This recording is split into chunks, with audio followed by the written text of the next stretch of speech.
Sveicināti! Mans sauc Elvis Jaunzems, un šis ir Microsoft Lumia 435. Sākšu ar svarīgāko. Šis tālrunis maksā sākot no 50 eiro.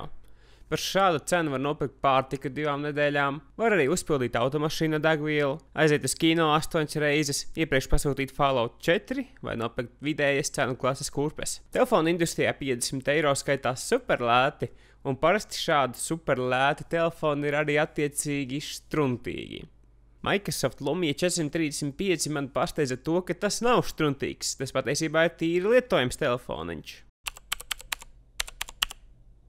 Vēl aizvien nedaudz nepierasts Microsoft logo tur, kur iepriekš bija Nokia uzraksti, un par šo kompānijas pārņemšanas manevru es vēl aizvien Microsoft neesmu piedevis. Telefonu veido melna priekšpuse, kurā ir ekrāns, pogas, mikrofons un sensori, kā arī plastmasas korpus, kurš priekšu apņem no visām pusēm. Tas ir pieejams arī oranžā, baltā un melnā krāsā, bet man gadījās spilgti zaļā krāsa, kas piesaista uzmanību. Parasti budžeta aparāti ir pelēki un garlaicīgi, tāds lietojot var nokļūt depresijā, bet Lumia 435 ar savu spilgto krāsu atdzīvina visādi citādi garlaicīgo dizainu. Tā viens šķiet, ka viņš šī telefona dizainu ir zīmējuši ar lineālu, jo visas malas šķiet kā ar zāģi nozāģētas. Telefons ir maziņš, tik maziņš, ka pa šiem gadiem jau ir aizmirsies, kā mēs agrāk šādus maziņus telefonus ikdienā lietojām. Piemēram, salīdzinājumā ar Galaxy S. Oriģinālo Galaxy S, kurš bija tolaik vislielākais un vislabākais tālajā 2010. gadā. Gan Galaxy S, gan Lumia ir 4 colu ekrāns ar 480x800 izšķirtspēju. Atšķirība gan ir tāda, ka Galaxy S ekrāns ir apveltīts ar tolaik vismodernākajām AMOLED tehnoloģijām, bet lētajai Lumijai viņi ielikuši daudz vienkāršāku un lētāku ekrānu. Bet es jebkurā gadījumā biju patīkami pārsteigts par to, ka priekš 50 eiro vērta aparāta šis ekrāns ir tīri lietojams.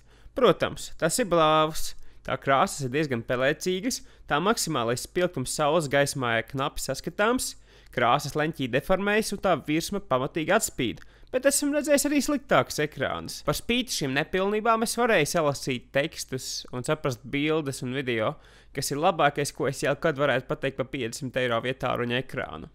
Mani visvairāk pārsteidz tas, cik ikdienas darbiem lietojams šis telefons ir. Šo telefonu darbina vislētākais no Qualcomm ražotiem čipsetiem – Snapdragon 200. Uz jebkuru no Android telefoniem tas vilktos lēnāk nekā pirmdienas rīts uz vanšu tilta, bet Windows Phone ir ļoti labi optimizēts, un Lumia 435 darbojas raitāk nekā dažs labs dārgāks Android vietārunis. Samsung. Un kopumā šis telefons par savu cenu ir tīri lietojams. Telefona baterija ir 1560 mAh ietilpība, un man ar to pietika, lai ar vidēji aktīvu lietošanu izturētu līdz dienas beigām. Bija dienas, kad telefonu izmantoja tikai zvaniem un īsiņām, pilnībā neizmantojot internetu, un tad man telefons izvilka 3 dienas ar vienu lādiņu. Kur tad Microsoft ir visvairāk taupījuši? Pirmkārt, kamera. Tās izšķirtspēja ir 2 megapikseli, tai nav autofokusa un tai arī nav zipspuldzes.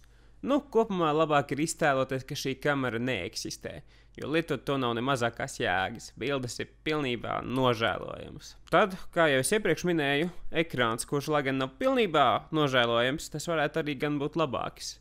Man arī nedaudz interesanti šķiet tas, ka skārienjutīgajām pogām zem ekrāna nav apgaismojuma. Tāpat šim telefonam nav 4G.